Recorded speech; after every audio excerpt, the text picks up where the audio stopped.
ಮನಸ್ಸಿನಲ್ಲಿ ಏನಿದೆ ಅಂದ್ರೆ, ತಾಯಿ ಪಕ್ಷಿ ಮರಿ ಪಕ್ಷಿ ಹತ್ರ ಹೀಗೆ ಹೇಳುತ್ತೆ, ಬೆಳಗ್ಗೆಯಿಂದ ಎಲ್ಲಿಗೆ ಹೋಗಿದ್ರು ಸಾಯಂಕಾಲಕ್ಕೆ ಗೂಡಿಗೆ ಬಂದ್ಬಿಡು ಅಂತ. ಯಾಕಂದ್ರೆ ಹಾವು ಹದ್ದು ಇರುತ್ತೆ, ಅದ್ರಿಂದ ಹುಷಾರಾಗಿರ್ಬೇಕು ಅಂತ. ಈ ಕತೆ ನಿನ್ಗೆ ಯಾಕೆ ಹೇಳ್ತಿದ್ದೀನಿ ಅಂದ್ರೆ, ಇದು ನಿನ್ ಗೂಡು. ಹೊರಗಡೆ ನಿನ್ ಕಷ್ಟ ಬಂದ್ರೂ ನೀನ್ ಬರ್ಬೇಕಾಗಿರೋದು ಈ ಗೂಡ್ಗೆನೆ. ನಿನ್ಗೆ ಎಷ್ಟ್ ದಿನ ಇರ್ಬೇಕು ಅಷ್ಟ್ ದಿನ ಇರು, ಸರಿನಾ ಚಿಕ್ಕಮ್ಮ? ಚಿಕ್ಕಮ್ಮ, ಎಲ್ಲ ಸರಿ ಹೋಗುತ್ತೆ, ನೀನೇನ್ ಬೇಜಾರ್ ಮಾಡ್ಕೋಬೇಡ. ಹಾಗೆ ನನ್ ತೊಡೆ ಮೇಲೆ ಮಲ್ಕೋ. ಜೀವನ ಜೊತೆ ಹೋರಾಡಿ ಹೋರಾಡಿ ಸುಸ್ತಾಗಿದ್ಯಾ ಅಲ್ವಾ? ಸ್ವಲ್ಪ ಹೊತ್ತು ಈ ಮಗಳು ಮಡ್ಲಲ್ಲಿ ಮಲ್ಕೋ.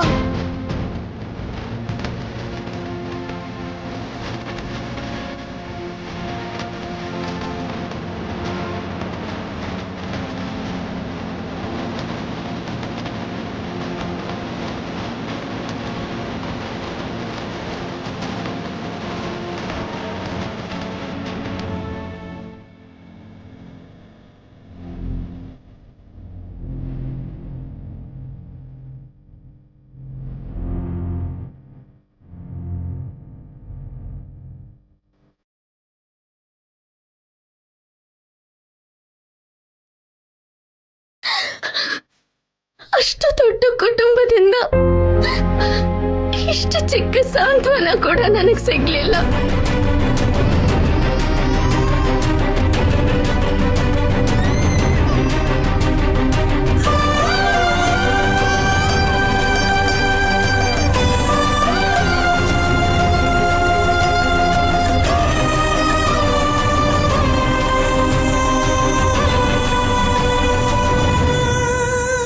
ನನ್ ಮುದ್ದು ಬಂಗಾರ, ಇಲ್ಲಿ ನೋಡು, ನೀನ್ ಆಡೋದಕ್ಕೆ ಗೊಂಬೆ ತಂದಿದ್ದೀನಿ. ನೋಡು ನೋಡು, ಇದು ಡ್ರಮ್ ಹೇಗ್ ಬಾರಿಸ್ತಿದೆ.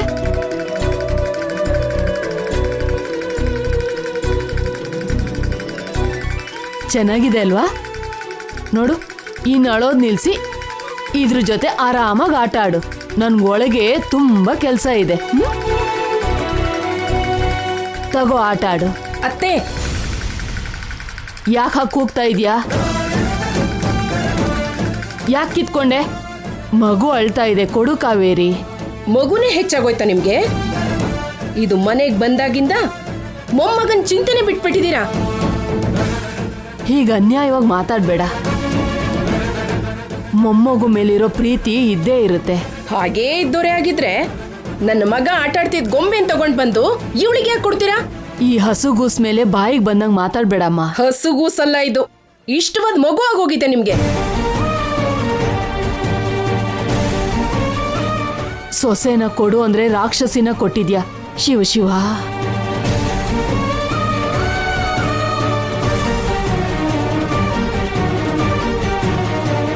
ತಗೋ ಕಂದ, ಈ ಗೊಂಬೆ ಜೊತೆ ಆಡ್ಕೋ. ನಿಮ್ಮಜ್ಜಿ ಬಂದು ಕೇಳಿದ್ರೆ ಕೊಡ್ಬೇಡ.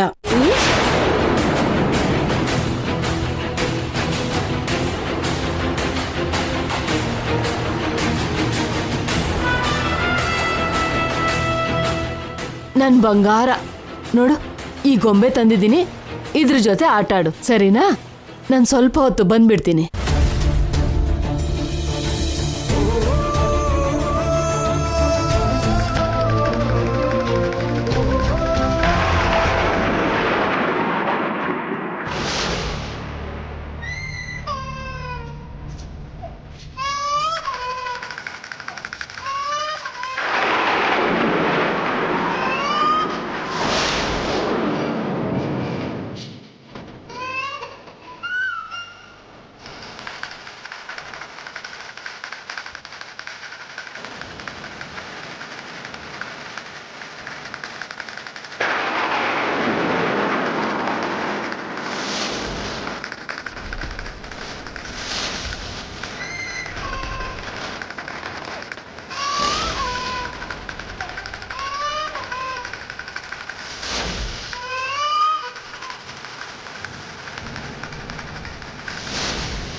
ಅಪ್ಪ ಇವ್ ಮತ್ತೆ ಕಳ್ತಿದ್ದಾನೆ.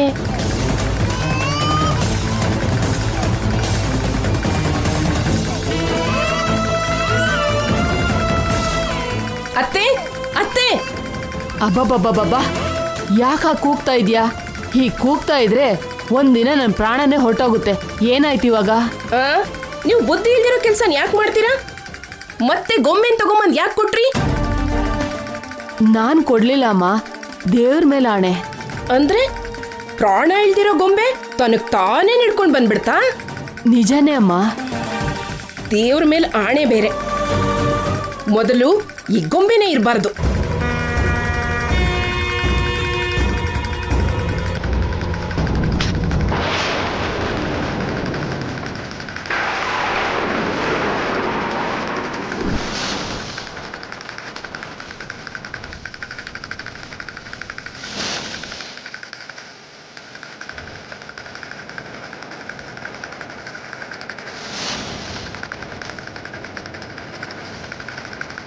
ನನ್ ನೋಡಿದ್ರೆ ನಗಬೇಕು ಅನ್ನಿಸ್ತಿದ್ಯಾ ನಿಮ್ಗೆ?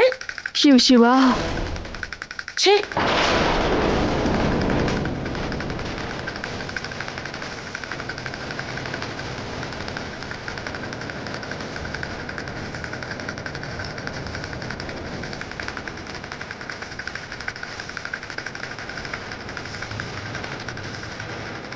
ತಾಯಿ, ಈ ಗೊಂಬೆ ನಿನ್ ಹತ್ರ ಹೇಗ್ ಬಂತಮ್ಮ?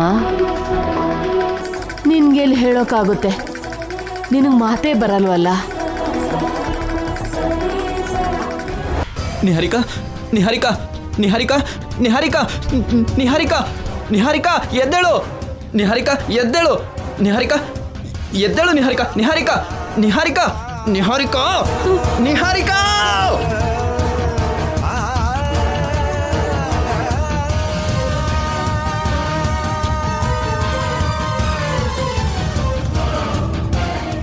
ಅಪ್ಪ ದೇವ್ರೆ, ಆವಾಗಿಂದ ನಿನಗೆ ಪ್ರಜ್ಞೆ ಬರ್ಸೋದಕ್ಕೆ ನಾನು ಎಷ್ಟು ಕಷ್ಟಪಟ್ಟೆ ಗೊತ್ತಾ?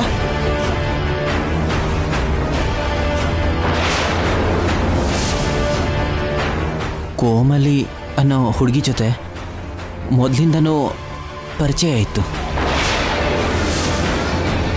ಕೋಮಲಿಯಿಂದ ನನಗೆ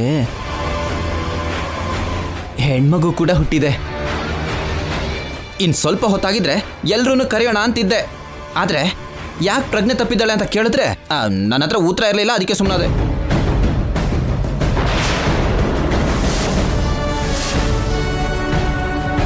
ನನಗೆ ಇಂಥ ಮೋಸ ಮಾಡ್ತೀಯ ನೀನು? ಇಷ್ಟು ದಿನ ಹೇಳ್ದೆ ಇದ್ದಿದ್ದು ನನ್ನ ತಪ್ಪೆ. ನಡೆದಿದ್ದೇನೋ ನಡೆದು ಹೋಯ್ತು. ನನ್ನ ಕ್ಷಮಿಸಿ ಇದು ಒಂದ್ಸಲ ಅರ್ಥ ಮಾಡ್ಕೋ ಬಂಗಾರ.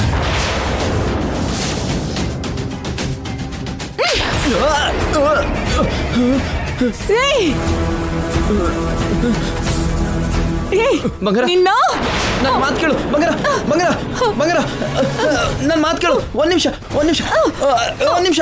ಬಂಗಾರ, ಏನ್ ಅನ್ಕೊಂಡಿದ್ಯೋ ನನ್ನ ಬಗ್ಗೆ? ನಿನ್ನ ಎಷ್ಟೆಲ್ಲ ನಂಬಿದ್ದೆ. ನನ್ ಬೆನ್ನಿಗೆ ಚೂರಿ ಹಾಕ್ತೀಯ ಅಂತ ಅನ್ಕೊಂಡಿರ್ಲಿಲ್ಲ. ಅವಳ ಜೊತೆ ಮಗು ಮಾಡ್ಕೊಳ್ಳೋಷ್ಟು ಮುಂದುವರ್ತಿದ್ಯಾ? ನನ್ ಜೊತೆ ಸೇರಿ ಕೆಟ್ಟ ಕೆಲಸ ಮಾಡ್ತೀಯ ಅಲ್ವಾ ಅಂತ ನೀನ್ ಏನೇ ಮಾಡಿದ್ರು ಸಹಿಸ್ಕೋತೀನಿ ಅಂತ ಅನ್ಕೊಂಡಿದ್ಯಾ? ಬಂಗಾರ, ಒಂದ್ಸಲ ನಾನು ಹೇಳೋದು ಕೇಳು. ನಮಗೆ ಹುಟ್ಟಿರೋ ಮಗುನ ಮನೆ ಕರ್ಕೊಂಬಂದ್ರೆ ನಮಗೆ ತುಂಬಾ ಉಪಯೋಗ ಆಗುತ್ತೆ. ಬಾಯ್ ಮುಚ್ಚು.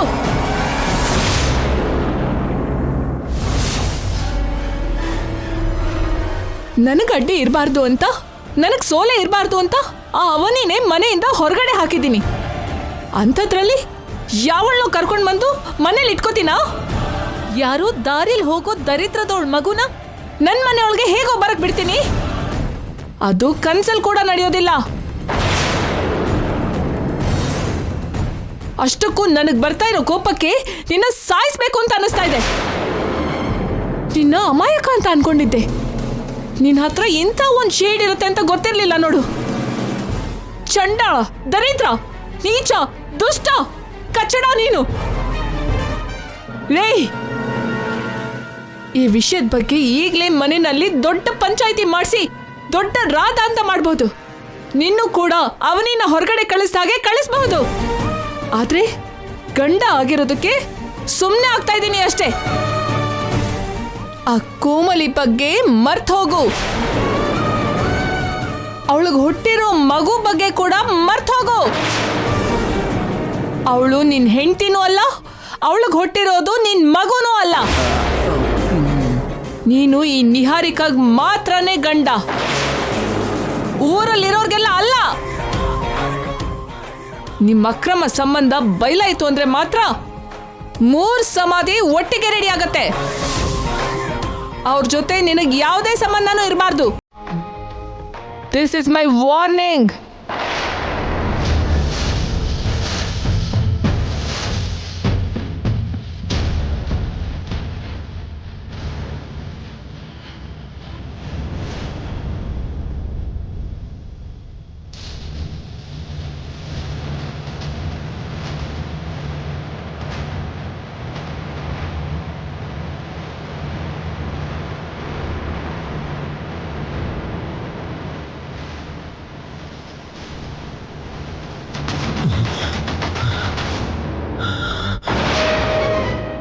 ಸಾವನ್ನ ಹತ್ರದಿಂದ ನೋಡ್ದಂಗಾಯ್ತು.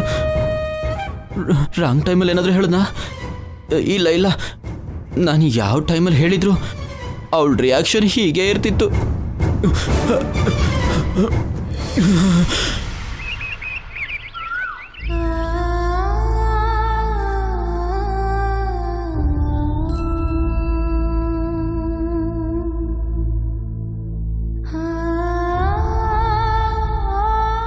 ಅವನಿ, ಮಗು ಹುಟ್ಟಿದ್ಮೇಲೆ ಈ ಗೌನ್ ಹಾಕೋಣ ಅನ್ಕೊಂಡಿದ್ದೆ. ಇದು ನಾನು, ಇದು ನನ್ನ ಮಗು. ಸ್ವತಃ ನನ್ನ ಕೈಯಾರೆ ಮಾಡಿದ್ದು. ಇದನ್ನ ನನ್ನ ಮಗುಗೆ ಹಾಕೋ ಭಾಗ್ಯಕ್ಕೆ ದೂರ ಆಗ್ಬಿಟ್ಟೆ. ನಡೆದು ಹೋಗಿರೋದ್ರ ಬಗ್ಗೆ ಯಾಕೆ ಯೋಚನೆ ಮಾಡ್ತಿದ್ಯಾ? ಇನ್ನೂ ನೀನು ಆ ಮನೆ ಮೇಲೆ ಮಮಕಾರನ ಬೆಳೆಸ್ಕೋಬೇಡ. ಇದಕ್ಕೂ ಮೊದ್ಲಿಗೂ ಈಗಲೂ ನನಗೆ ತುಂಬಾ ವ್ಯತ್ಯಾಸ ಕಾಣಿಸ್ತಿದೆ. ನಿನಗೆ ಒಳ್ಳೇದಾಗತ್ತೆ ಅಂತ ಮಾತ್ರ ನನಗೆ ಅನಿಸ್ತಿಲ್ಲ. ನನ್ನ ಕುಟುಂಬನೇ ನನ್ನ ಸರ್ವಸ್ವ ಅನ್ಕೊಂಡ್ ಬದುಕ್ತೆ. ನನ್ನ ಅತ್ತೆನೇ ನನ್ನ ಅಮ್ಮ ಅನ್ಕೊಂಡೆ. ಅಂತ ಅಮ್ಮ ನನ್ನ ಮನೆಯಿಂದ ಹೊರಗಡೆ ಹಾಕಿದ್ರು. ಒಬ್ಳು ತಾಯಿ ಮಗುನ ಮನೆಯಿಂದ ಹೋಗು ಅಂದ್ರೆ ಆ ಮಗು ನೋವು ಹೇಗಿರತ್ತೆ? ಎಲ್ರೂ ನಿನ್ನನ್ನು ಅರ್ಥ ಮಾಡ್ಕೊಂಡು ಬದಲಾಗ್ತಾರೆ ಅನ್ಕೊಂಡೆ. ಸಂಬಂಧಗಳು ಗಟ್ಟಿ ಆಗತ್ತೆ ಅಂತ ಆಸೆ ಪಟ್ಟೆ. ಅಲ್ಲಿ ಬಂಧನೂ ಇಲ್ಲ, ಬಂಧುತ್ವನೂ ಇಲ್ಲ. ಮನೆ ವಿಶಾಲ, ಮನ್ಸುಗಳು ಚಿಕ್ಕದು. ಧನ ಬೆಟ್ಟದಷ್ಟು, ಗುಣ ಶೂನ್ಯ. ಆ ಮನೆ ನಿನಗೆ ಬಿಸಿಲೇ ಆಗತ್ತೆ ಹೊರತು ನೆರಳು ಯಾವತ್ತಿಗೂ ಆಗಲ್ಲ. ಭಾವ ಇಲ್ಲದೆ ಇರುವಾಗ ಹೊರಗಡೆ ಬಂದಿದ್ದೀನಿ. ನನ್ನ ಬಗ್ಗೆ ಗೊತ್ತಾದ ತಕ್ಷಣ ನನ್ನ ಮನೆಗೆ ಕರ್ಕೊಂಡು ಹೋಗ್ತಾನೆ. ನನ್ನ ಬಗ್ಗೆ ಯೋಚನೆ ಮಾಡೋ ಏಕೈಕ ವ್ಯಕ್ತಿ ನನ್ನ ಗಂಡ. ಆ ನಂಬಿಕೆ ನನಗಿದೆ. ಮತ್ತೆ ಇಲ್ಲಿವರೆಗೂ ಫೋನ್ ಬರಲಿಲ್ಲ ಅಲ್ವಾ? ಭಾವಂಗೆ ವಿಷಯ ಗೊತ್ತಾಗಿರಲ್ಲ. ಈಗಲೇ ಫೋನ್ ಮಾಡಿ ಮಾತಾಡ್ತೀನಿ.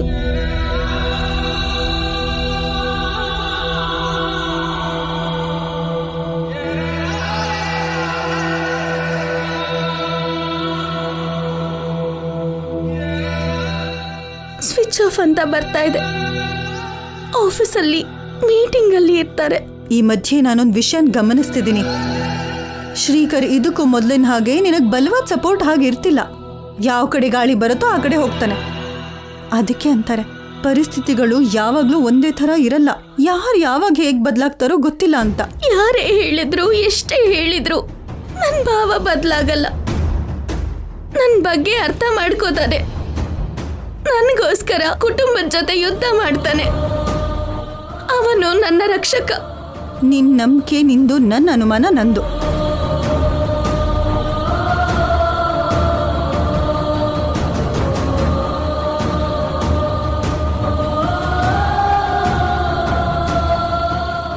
ಮಗು ಬಗ್ಗೆ ನಾವು ಎಷ್ಟು ಕನಸು ಕಂಡಿದ್ವಿ. ದುರದೃಷ್ಟ ಹಿಂಬಾಲಿಸಿ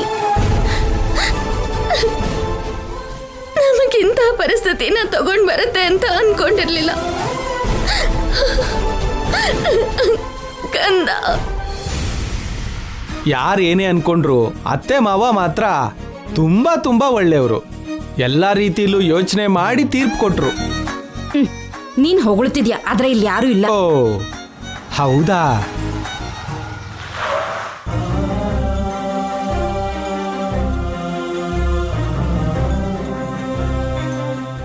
ಬೆಳಗ್ಗೆ ನಾನು ಆಫೀಸಿಗೆ ಹೊರಟಾಗ ನಿನ್ ಜೊತೆ ವರ್ತಿಸಿದ ರೀತಿಗೆ ನೀನ್ ತುಂಬಾ ಬೇಜಾರು ಮಾಡ್ಕೊಂಡೆ. ಆದ್ರೆ ಏನ್ ಮಾಡ್ಲಿ, ನಿನ್ ಕಡೆ ಕೂಡ ಚಿಕ್ಕ ಚಿಕ್ಕ ತಪ್ಪುಗಳಿದೆ. ಲೇಟ್ ನೈಟ್ ಮನೆಗೆ ಬರೋಣ ಅನ್ಕೊಂಡೆ, ಆದ್ರೆ ಅವನಿ ಪದೇ ಪದೇ ನೆನಪಿಗೆ ಬರ್ತಿದ್ದಾಳೆ.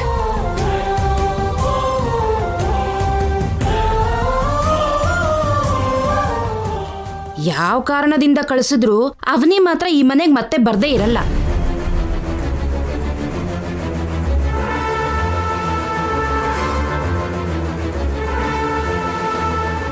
ಚಿಕ್ಕ ಬಾಮೈದ ಬಂದ ಅನ್ಸುತ್ತೆ. ಹೌದು ರೀ. ಚಿಕ್ಕ ಬಾಮೈದ, ಏನ್ ಬಾಬಾ?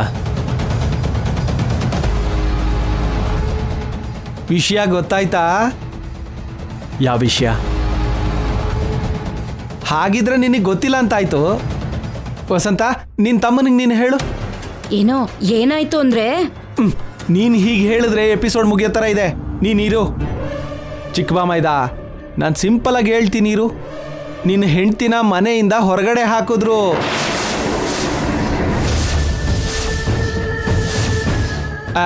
ನಡೆದಿದ್ದನ್ನ ಫ್ಲಾಶ್ ಕಟ್ಟಲ್ಲಿ ಹೇಳ್ತೀನಿ, ಕೇಳಿಸ್ಕೊ. ಇನ್ನು ನೀನು ನಮ್ಮ ಮನೇಲಿ ಇರೋದಕ್ಕೆ ಅವಕಾಶ ಇಲ್ಲ. ಹೊರಗಡೆ ಹೋಗು.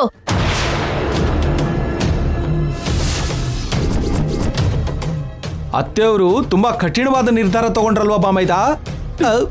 ಅಪ್ಪ ಅಮ್ಮ ಬಂದ್ರು. ನಿನಗೆ ಹಾಗೆ ಅನ್ಸ್ಬೋದು ಬಾಮೈದ, ಆದ್ರೆ ಅತ್ತೆಯವ್ರು ತಗೊಂಡಿದ್ದು ತುಂಬಾ ಒಳ್ಳೆ ನಿರ್ಧಾರ. ನಾನ್ ಪಕ್ಕದಲ್ಲಿ ಇಲ್ದೆ ಹೋದ್ರೆ ಮನೆನೇ ಮುಳುಗಿಸ್ತೀಯ. ಅವನಿ ಮಾಡಿರೋ ಕೆಲ್ಸಕ್ಕೆ ನಮಗೂ ನೋವಿರುತ್ತೆ ಅಲ್ವಾ ಶ್ರೀಕರ್? ಯಾರೇ ತಪ್ಪು ಮಾಡಿದ್ರು ಶಿಕ್ಷೆ ಅನುಭವಿಸ್ಲೇಬೇಕಲ್ವೇನೋ.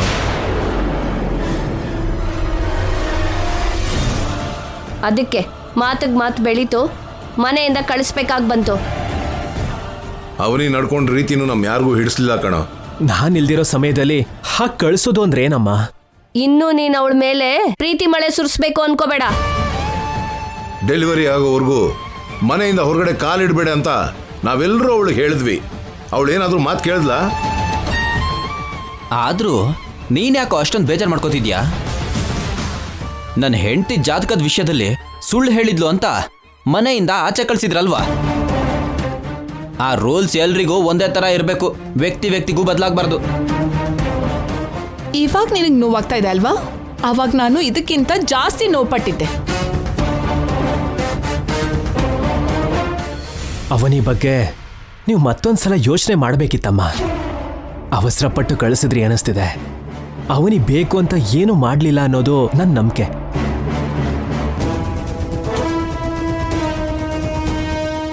ಅವನಿ ಮೇಲೆ ಅಷ್ಟೊಂದು ನಂಬಿಕೆ ಉಪಯೋಗಕ್ಕೆ ಬರೋದಿಲ್ಲ ಶ್ರೀಕರ್ ಅವರೇ. ಹೊರಗಡೆ ಒಳ್ಳೆಯವ್ರ ಥರ ಕಾಣಿಸೋರೆಲ್ಲರೂ ತುಂಬಾನೇ ಡೇಂಜರಸ್. ಆ ಮಾತನ್ನ ನಿಹಾರಿಕಾ ಹೇಳೋದು ತುಂಬಾ ಆಶ್ಚರ್ಯವಾಗಿದೆ. ಈ ಸಮಯದಲ್ಲಿ ನಿನ್ ಮಾತು ಅಗತ್ಯನಾ? ವೇದವತಿಯವರೇ,